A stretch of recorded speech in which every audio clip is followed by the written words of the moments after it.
Buenas tardes. Bueno, vamos a dar inicio con la pregunta problema. Esta es: ¿cuál ha sido la evolución del pensamiento crítico de una escuela sostenible o en una escuela sostenible? Entonces, para darle inicio, digamos, o respuesta a esta pregunta, pues necesariamente debemos hacer como un recorrido histórico por todo lo que ha sido la educación a nivel de Colombia y a nivel pues latinoamericano, la cual pues ha influenciado, digamos, en todo el proceso que ha tenido esta, y ya para pues culminar con el tema de que sea una escuela sostenible, ¿cierto? Entonces, pues iniciamos en el siglo XV y XVI, 16 y 17, pues donde surgieron las primeras universidades, ¿cierto? A través de las comunidades religiosas que llegaron en ese momento, y que pues hicieron presencia en el país. Esas fueron pues los padres dominicos y pues los jesuitas, ¿sí?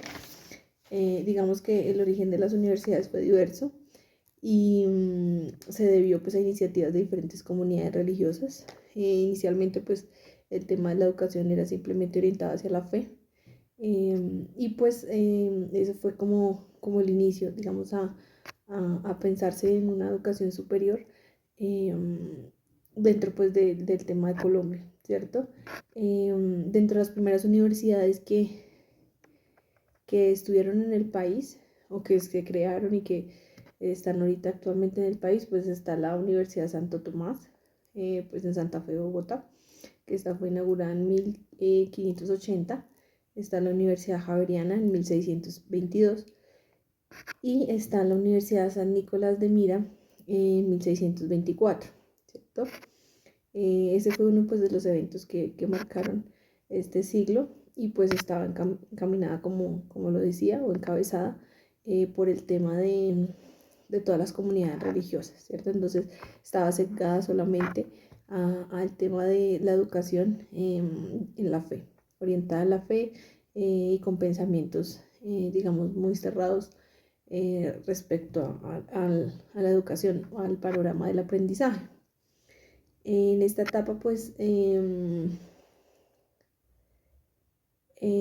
dice que en esta etapa de la educación, pues estaba orientada, digamos, a la divulgación de las ciencias y de las letras. Ya luego se va proponiendo, digamos, conocimientos útiles, ¿cierto?, para diferentes disciplinas.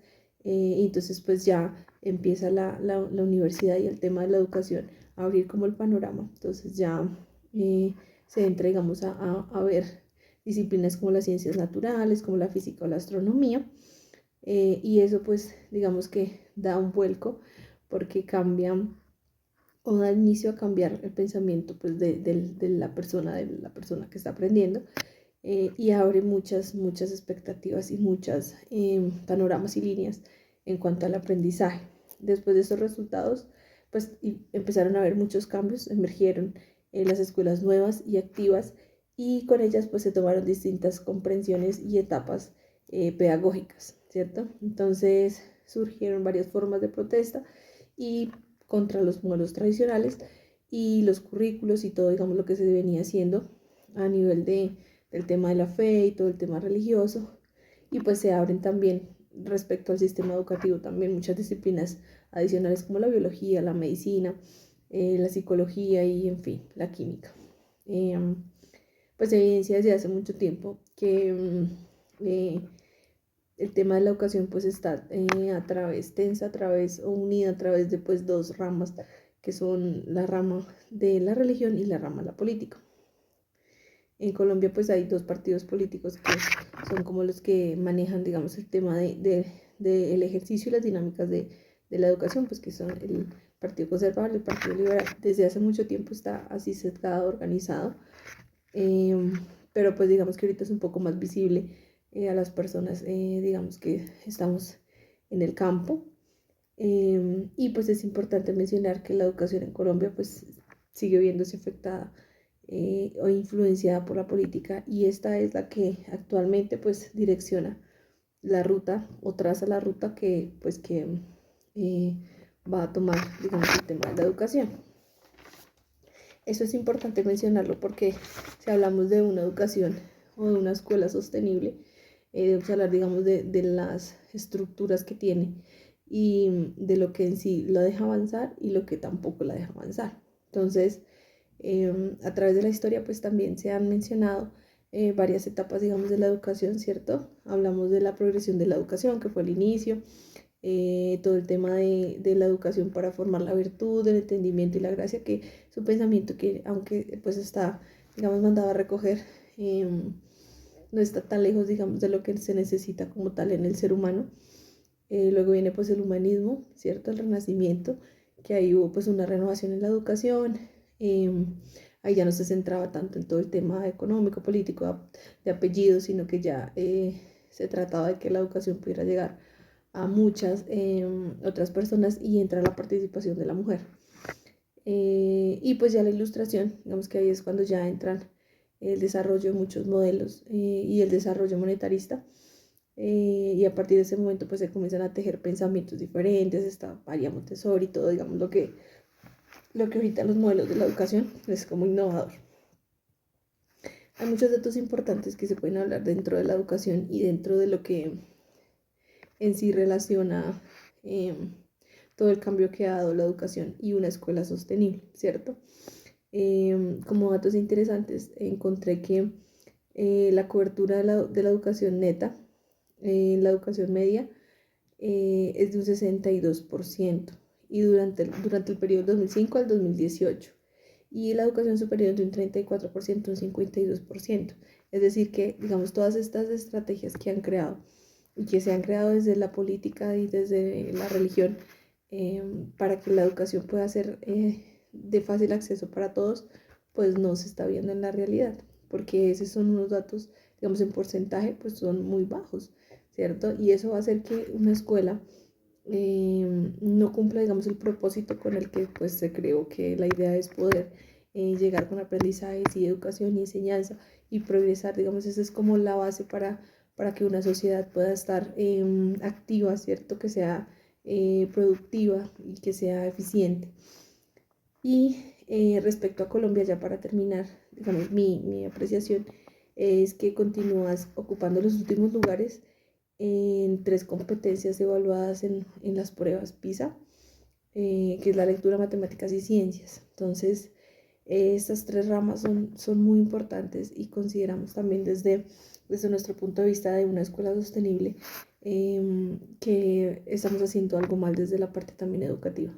Entonces, claro, se debe pensar en herramientas políticas y se debe crear, digamos, en una política o pensar una política enfocada en la calidad de la educación, respecto también a los docentes, pero también respecto a la cobertura, respecto a todo lo que poco a poco en los años pues se ha ido cambiando, pero a nivel de este tiempo y de digamos, de este siglo, ya debería haber una cobertura mayor, ya deberían haber cambios, los resultados deberían ser diferentes, y se encuentra pues con esto que es tan crítico y tan triste, teniendo herramientas tan útiles actualmente como son las TIC, como son herramientas tecnológicas, modelos, etcétera, y pensamientos.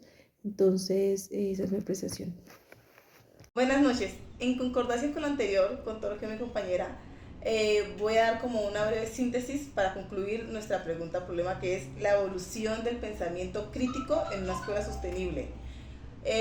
Considero que, aparte de todo lo que yo mi compañera, el renacimiento, humanismo, desarrollo humano, lo cual cabe resaltar que en este siglo tiene un gran impacto, pienso que también podemos como concluir que busca finalizar, o se busca en estos tiempos crear una conciencia ambiental, una participación comunitaria donde haya una resolución de problemas y conflictos, pero que sea muy autónomo, que no sea un proceso simétrico, sino que por el contrario se desarrolle una autonomía en pro de la resolución de problemas frente a cada situación. No hablamos solo de la escuela, porque sé que hablar de resolución de problemas uno se puede trasladar, o este concepto lo puede llevar a un ámbito escolar. No, hablamos que le permita como persona, como ser humano, llegar a ese desarrollo en completo, y eso abarca también dentro de una sociedad.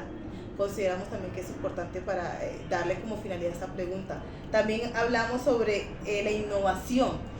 Hablamos que en este siglo XXI pues las tecnologías han tomado un auge muy grande, se han visto muy impactantes en estos tiempos, y sobre todo hablamos después de la pandemia, el fenómeno que hubo llamado COVID-19, que fue un fenómeno que obligó de pronto a la sociedad a innovar porque muchos de pronto, y hablo también por mí, estábamos como en una zona de confort con todo lo que podríamos hacer, pero esta pandemia nos obligó a buscar nuevas estrategias, nuevas metodologías para poder llegarle a las personas. Y vuelvo y repito, no hablamos solo del ámbito escolar, hablamos dentro de una sociedad, las empresas, las industrias, pero también todo se aterriza en la escuela, que como bien lo hablamos, la evolución crítica de una escuela sostenible. Cuando hablamos de escuela sostenible también nos referimos a que tenga una evaluación continua, que ésta sea se evalúe en pro de una mejora, en pro de unos mejores aprendizajes. ¿Cuánto tiempo va? Entonces, se podría decir que en conclusión, la evolución crítica de una escuela sostenible busca o implica, más bien podríamos coger esa línea, implica una reflexión para un mejor aprendizaje, para una mejor enseñanza, para que, como lo bien nos dice nuestra pregunta problema, una escuela sostenible sea sostenible en los tiempos y se sostenga para los próximos tiempos. Se puede decir que entonces se busca que se abarque en base a una reflexión y una acción para mejora de todos los aprendizajes.